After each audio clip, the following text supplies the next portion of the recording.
믿을 수 없는 사고가 발생했습니다. 2월 24일 한국 경기도 안성의 고속도로 공사 현장에서 고가교가 무너지는 충격적인 사고가 발생했습니다. 사고가 워낙 컸던지라 일본에서도 이 사고에 대한 반응이 엄청 많은데요. 10명의 작업자가 갑작스러운 붕괴에 휩쓸리며 4명이 사망하고 6명이 중경상을 입었습니다. 당시 교각 위에 겉어교량 상판을 올리는 작업이 진행 중이었는데요. 과연 이 사고는 단순한 실수일까요? 아니면 부실 공사의 결과일까요? 반복되는 공사장 붕괴, 과연 이번에도 안전 불감증이 원인이었을까요? 일본 댓글 반응 바로 알아보시겠습니다. 교각이 부러진 것은 아닌 것 같아. 강도의 문제는 아닐 수도 있다. 한국은 일본보다 지진이 적으니 이런 가느다란 교각이라도 괜찮은 걸까? 보기만 해도 불안해질 정도로 가늘긴 하다. 어쨌든 한국에서는 이런 사고가 자주 발생하는 것 같다. 애초에 설계 문제인지 아니면 부실 공사의 문제인지.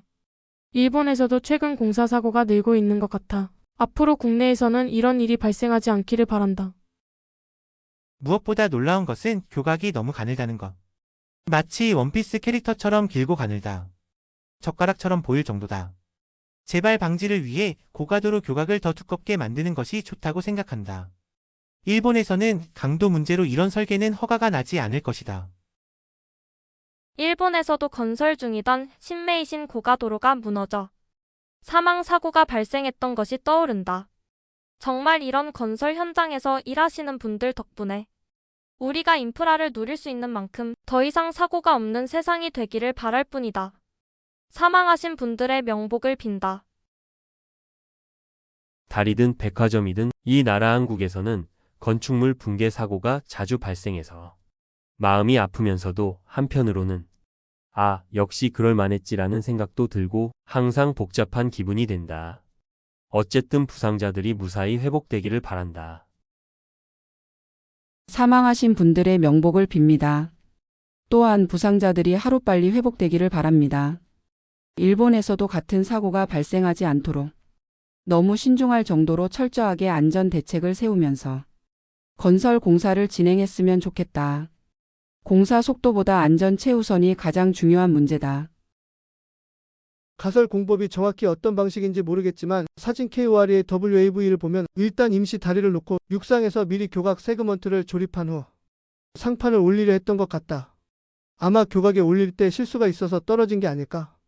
종종 발생하는 사고지만 아무리 주의해도 실수가 숨어 있다고 생각하면 안타깝다. 사망하신 분들의 명복을 빈다. 철저한 안전관리가 이루어진 상태에서 작업해야 한다.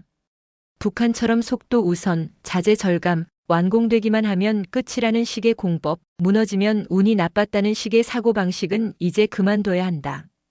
해외 수주 공사가 아니라 하더라도 국내 공사에 참여하는 사람들이 너무 불쌍하다. 작업 과정을 제대로 이해하고 공사를 진행하는 사람이 과연 몇 명이나 될까 싶다. 안전이 최우선이다.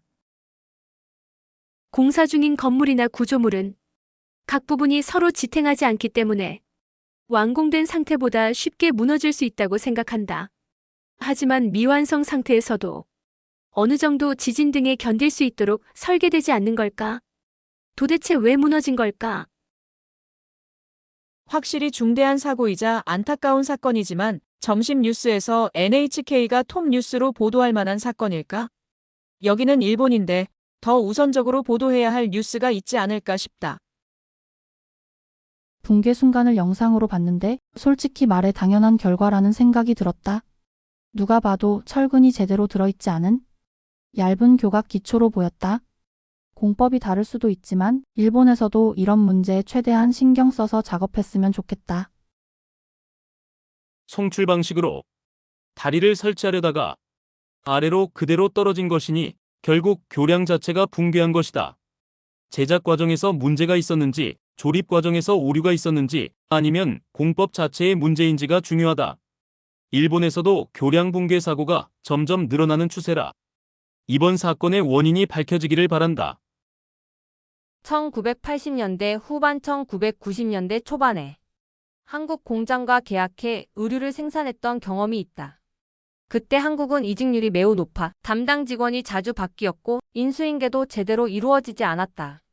그래서 한 걸음 나아가면 두 걸음 뒤로 가는 것 같은 답답한 상황이 반복되었고 결국 수차례 한국에 출장을 가야 했다. 쓴맛을 본 경험이 있다.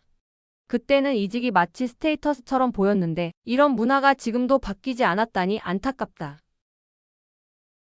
사망하신 분들께 애도를 표합니다. 일본에서도 건설 및 해체 현장에서 사람이 다치는 사고가 끊이지 않는다. 안전 제일이라고 표어는 써놨지만 인력 부족과 미숙한 작업자들의 증가로 인해 정말 안전 제일이 되고 있는지 의문이 든다.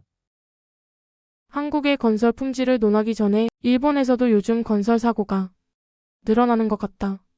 각 기업들은 한번 초심으로 돌아가서 선배 기술자들이 쌓아온 노하우를 다시 배우고 안전하고 확실한 작업을 수행해야 한다고 생각한다.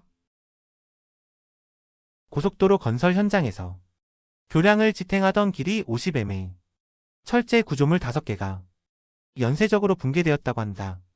길이 50m의 철제 구조물이 무너질 정도라면 충격이 엄청났을 것이다. 사망하신 분들의 명복을 빕니다. 공사 중 붕괴된 것이므로 직접적인 원인은 시공 방법이나 절차에 문제가 있었던 것이라고 생각된다. 하지만 붕괴 영상을 보니 자체 무게조차 지탱하지 못하는 붕괴 모습이었다. 며칠 전 사세보에서도 비슷한 교각 붕괴 사고가 있었지만 한국 쪽의 피해 규모가 훨씬 크다. 사망자가 발생한 것도 안타깝지만 이후 공사를 맡을 사람들은 굉장히 불안할 것 같다. 나는 고소공포증이 있어서 이런 일은 절대 못할 것 같지만 이런 일을 할 수 있는 분들을 진심으로 존경한다. 지금까지 기사와 댓글을 보았습니다. 여러분은 어떻게 생각하시나요? 댓글로 의견을 남겨주세요. 감사합니다.